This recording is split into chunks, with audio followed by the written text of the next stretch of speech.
Using the frozen zone is pretty straightforward in PlanetTogether. You'll see here on my Gantt that there's a dark orange area. This is my frozen zone. I currently have it set to about a week. You'll also see a lighter orange, almost yellow area, and this is my stable span. So this can be set by plant. The frozen zone can be set by department.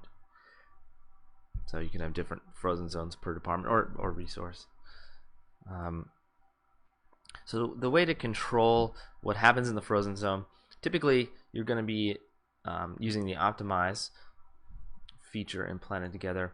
And I should say that the compress and optimize features both can do different things with regards to your frozen zone. So in your optimize options, you can say I want to start optimizing at the beginning of the schedule, which will basically just optimize the entire schedule.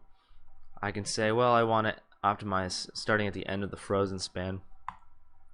So I'll just leave this window open here. So if I have some jobs that are outside of the frozen zone here, I'll move some of these out. And I say save and optimize. You'll notice these jobs get pulled up right to the edge of the frozen zone. They don't get pulled in.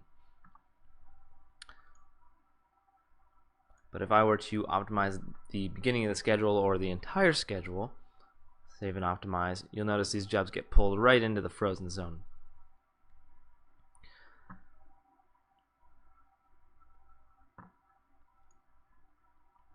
Now if I had it set at the end of frozen zone, this means that optimization would not affect anything in the frozen zone. So I can take these jobs, move them up. Now it pushed one out. Let's see if it moves it around. Okay, so it moved it down outside of the frozen zone, but did not move anything in my frozen zone. Now the same goes for compress. So if I check out the compress options, I can compress at the beginning of the schedule, which essentially just means it's going to compress the whole schedule. I can compress at the end of the frozen zone. So in this case, the end of the frozen zone would compress everything starting at the end of the frozen zone in. Now, PlanetTogether has some unique features with regards to the frozen zone in the system options. You can set your frozen zone here. So you can see I have it set to a week. You can have the system automatically lock activities that start in the frozen zone, which locking keeps that activity on that resource where it is. You can also have it anchor the activities that start in the frozen zone, and anchoring the activity anchors it in time. So you could say, I have it on Friday, it's in the frozen zone, so it's going to try to keep it on Friday. You can also do cool things with the stable span.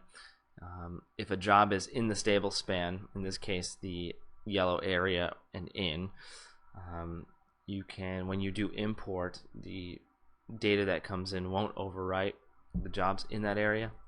So you can kind of do some tricky stuff there. And let's see. And like I said, the stable span here can be set per plant. So there's a little information on. Let's actually see if I go to system options. I'm curious here. I'm gonna turn on lock and anchor, and there you go. It locked and anchored everything in the frozen zone. If I move something into the frozen zone, it will lock and anchor it as well.